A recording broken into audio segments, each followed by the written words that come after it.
Ratnakar Ausekar YouTube चॅनलमध्ये मी आपलं सर्वांचं स्वागत करतो.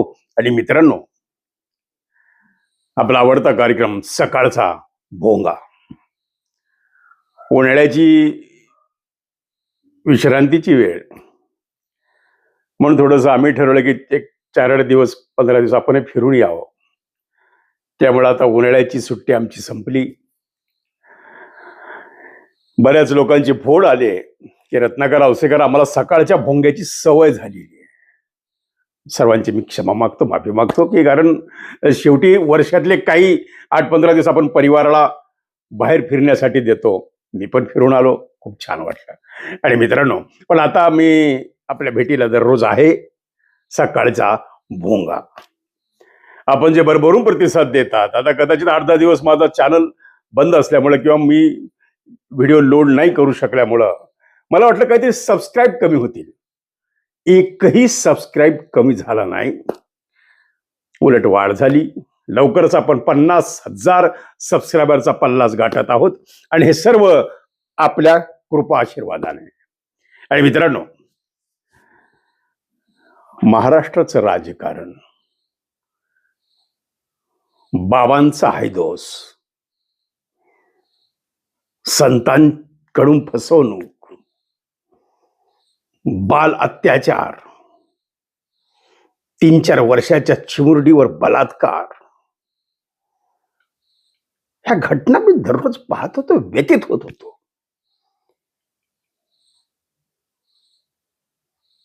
मी उत्तराखंडमध्ये असेल, पंजाबमध्ये असेल, पण माझं लक्ष सगळं या माझ्या महाराष्ट्रातल्या बातम्याकडे होतं. मित्रांनो,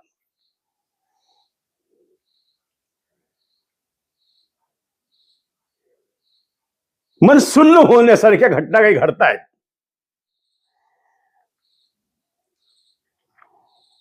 चौकशाच्या फेऱ्या सुरू झालेल्या आहेत. भोंदूबाबा अशोक खरातच्या प्रकरणामध्ये रुपालीताई चाकणकरांना आता चौकशीसाठी बोलवलं. मला एक आठवत आहे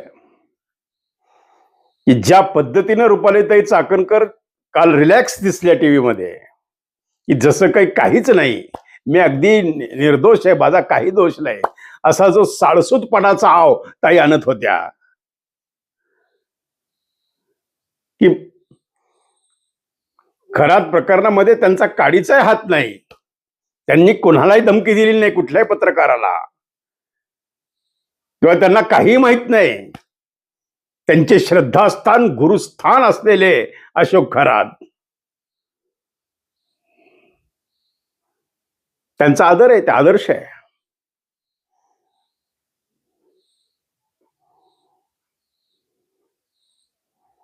त्यांना वाटलं ही चौकशी झाली, संपली, पण नाही.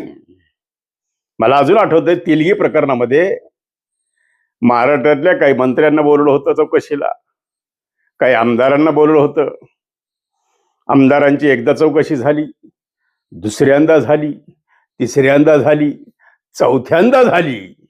आमदाराला वाटलं आपण आता निर्दोष आहे. पण 5व्या चौकशीला मात्र त्या आमदाराला सांगितलं की आमदार साहेब, आम्हाला आपल्याला आता अटक करावी लागणार आहे. घरी निरोप द्या तुमच्या, आम्ही तुम्हाला सोडू शकत नाही, तुम्हाला मी अरेस्ट केलेलं आहे. त्यामुळे असं रुपाली चाकणकरांनी असं काही मनाशी पक्क बांधू नये की माझी चौकशी झाली, माझं काम संपलं, मी सहकार्य करते. तुम्ही सहकार्य केलं कुणाला तरी त्या भोंदूबाबा अशोक खरातला केलं.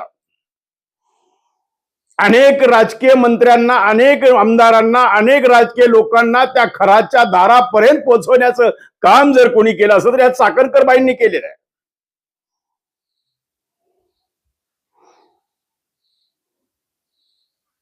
ही गोष्ट सगळ्या महाराष्ट्राला माहिती आहे.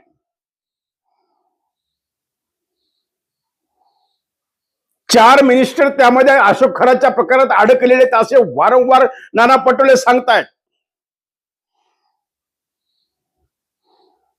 मुख्यमंत्र्यांकडे लेखी तक्रार देणार आहे. 4 मंत्र्यांची नावं ओपन करणार आहेत. आव्हान केलेलं मुख्यमंत्र्यांनी बावनकुळेंनी की तुम्ही नावं ओपन करा, कोण आहेत ते 4 मंत्री, की ज्या खरात प्रकारात अडकलेले आहेत, की ज्यांचं सगळ्यात मोठं मनी लॉन्ड्रिंगचं काम, काळा पैसा पांढरा करण्याचं काम ह्या खराच्या माध्यमातून होत होतं, असे कोण 4 मंत्री आहेत? त्यांना नावं महाराष्ट्राला कळू द्या.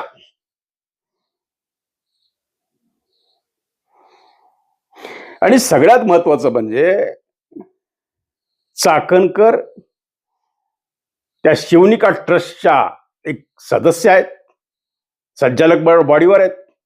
त्यांना पूर्णपणे कल्पना आहे तिथं काय होतंय, अशोक खरात काय करतोय. हे 1-1.5 वर्षापूर्वी एका पत्रकारानं ज्यावेळेस शिर्डीच्या ओपन केलं हे प्रकरण, त्यावेळेस त्या पत्रकाराला धमकी देऊन महिला आयोगाच्या लेटर पॅडवर त्याला धमकीचं पत्र दिले की तुमची चौकशी का करण्यात येऊ नये, असा हस्तक्षेप चाकणकरांनी केला. आणि काल आपल्या पोलिसांच्या चौकशीमध्ये सातपुते मॅडमनी चाकणकरांना जो गुगली प्रश्न टाकला की अशोक खरात कोणती पूजा करत होते, कारण खरात अनेक पूजा करायचा, महाराष्ट्राला माहिती आहे. तर आता किती जरी चाकण करताय, मला काही माहित नाही, ते माझे गुरुस्थान होते, त्यांच्या व्यवहाराशी माझा काही संबंध नाही, बोगस खातेदार निर्माण करून त्या ठिकाणी पैशाचं ट्रान्झॅक्शन झालेलं आहे, असं किती जरी सांगत असल्या तरी कुठंतरी दाल में जरूर कुछ काला आहे. काहीतरी असल्याशिवाय शंका येत नाही. त्यामुळं आता एक चौकशी झाली, कदाचित अशा 2-4 फेऱ्या होतील आणि त्यानंतर चाकणकर ताईंचं भवितव्य फैसला होईल की त्या खरंच दोषी आहेत का त्या याच्यात निर्दोष सुटतील, तो येणारा काळ सांगेल मित्रांनो. त्याचबरोबर त्या पॅरलल एक दुसरी घटना सुरू आहे. जिल्हाधिकारी अविनाश पाठक, निलंबित जिल्हाधिकारी अविनाश पाठक, ठकांचा ठक. आता या अविनाश पाठकला गुरु कोण लाभला? अविनाश पाठकचा आका कोण आहे? वाल्मिकरांनी अविनाश पाठकला बीडमध्येच वारंवार पोस्टिंग देण्याचं जे पुण्याचं काम केलं, मग या वाल्मिकराला संमती धनंजय मुंडेंची होती का? मग या प्रकरणामध्ये धनंजय मुंडेंपर्यंत ही सुई जाती का? फक्त टायमिंग थोडंसं बघा, लक्षात ठेवा मित्रांनो की कशा पद्धतीने. आता खरं तर धनंजय मुंडे थोडे फुल फॉर्म मध्येच होते. सुप्रियाताईंच्या अगदी ते आता अजून विश्वास त्यांच्या पॉकेटमध्ये जात होते. कुठंतरी संतोष देशमुखचं प्रकरण निवळत होतं असं वाटत होतं. कुठंतरी त्यातून धनंजय मुंडे अलगद बाहेर येत आहेत, कारण त्यांचा पेहराव, त्यांचं राहणीमान सध्या बदललेलं होतं. अगदी फ्रस्ट्रेशनमधून ते बाहेर आलेले होते. फ्रेश वाटत होते की आता बहुतेक धनंजय मुंडेंच्या, आमच्या धनुभाऊंचं कमबॅक होणार आणि लवकरच मंत्रिपदाची माळ त्यांच्या गळ्यात पडणार, अशी शक्यता आत्ता सुरू झाली होती. नेमक्या याच टाइमला हा ठकांचा ठक पाठक हे प्रकरण बाहेर कसं आलं? कारण ज्यावेळेस 400-450 कोटीचा भूखंड, आपल्या जमिनीचा मावेजा वाटपाचा कार्यक्रम, त्यामध्ये हा एक साक्षीदार म्हणून जिल्हाधिकारी, तर हा पुढे आता आरोपी झाला. सरकारी यंत्रणा एवढी किडली आहे, त्यामध्ये आता अनेक अधिकारी अडकण्याची शक्यता आहे. त्यांच्यासोबत चौकशा होणार आहेत, चालू आहेत. कुंपण शेत खात आहे. एकीकडे हे अधिकारी करोडो रुपयाची माया कमवायला लागलेत आणि एकीकडे माझ्या ग्रामीण भागातल्या शेतकऱ्याच्या कांद्याला 1 रुपया भाव मिळतोय. कांदा पिटवून दिला काल धाराशिव जिल्ह्यातल्या एका व्यापाऱ्याला. बारदाण्याचा खर्च सुद्धा निघत नाहीये, त्याच्यात कांदा बांधून नेला. एवढी बिकट परिस्थिती, हाल या शेतकऱ्यांच्या असताना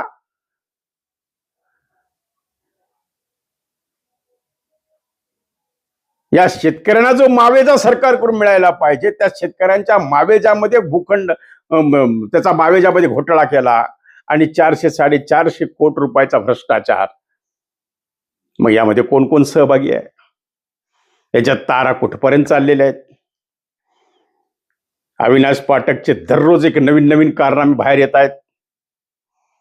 मित्रांनो, मन सुन्न होत आहे. आता काय झालेलं आहे, कोणत्याही सरकारी अधिकाऱ्याकडे पाहण्याची नजर सामान्य माणसाची बदलायला लागलेली आहे. असं वाटायला लागतं, अरे बापरे, हा सुद्धा भ्रष्टाचारी असेल का?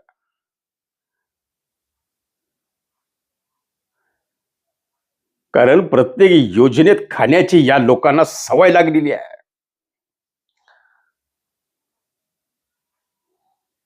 मोदींनी सांगितलं की सोनं खरेदी करू नका. सगळ्यात जास्त सोनं तर कोण खरेदी करतंय? हे भ्रष्ट अधिकारीच करतायत. त्यांचे लॉकर, सर्व अधिकाऱ्यांचे लॉकर काढा बाहेर. सर्व अधिकाऱ्यांच्या मालमत्ता जाहीर करून टाका एकदाच्या. रोजगार हमी योजनेत किती भ्रष्टाचार आहे. प्रत्येक खात्यात भ्रष्टाचार, आरोग्य खात्यात भ्रष्टाचार, कृषी खात्यात भ्रष्टाचार, महसूल खात्यात भ्रष्टाचार, फार महानगरपालिकेपासून ग्रामपंचायत पर्यंत भ्रष्टाचार.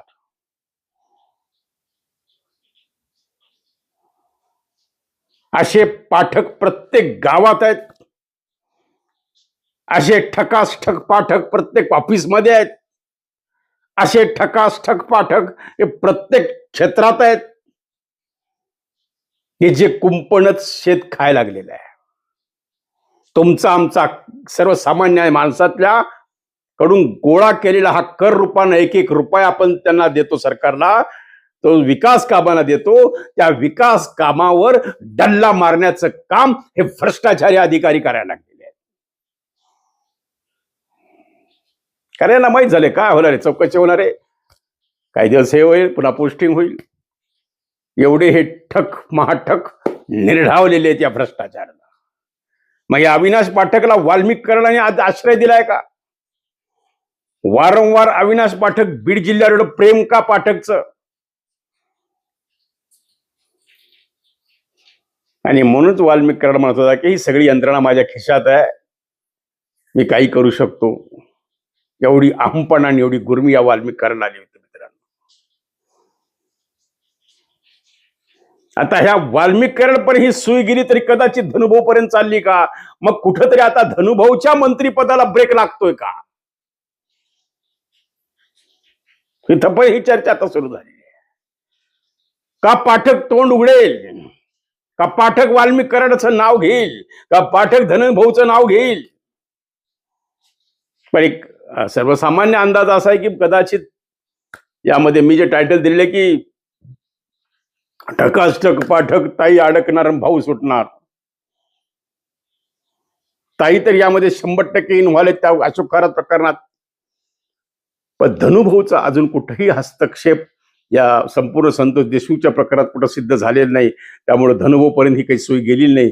त्यामुळे तिथून जरी धनुभाऊ सही सलामत सुटले तरी धनुभाऊच्या मागे हे जे दुसरं शुक्लकाष्ट लागलंय ठकासठक पाठकचं, की जे वाल्मिक कराडाच्या रूपानं तयार झालेलं हे भ्रष्टाचाराचं भूत आता कुणाच्या मानगोटीवर बसतं आणि कुणाचा राजकीय बळी घेतं ते येणारा काळच समजेल मित्रांनो. तर चला बघूया आता नवीन नवीन काय काय घडतंय. पुन्हा उद्या भेटूया आपल्या आवडता कार्यक्रम रत्नाकर औसेकर युट्यूब चॅनलचा उपक्रम सकाळचा भोंगा. पाहत राहा, काळजी घ्या. नमस्कार.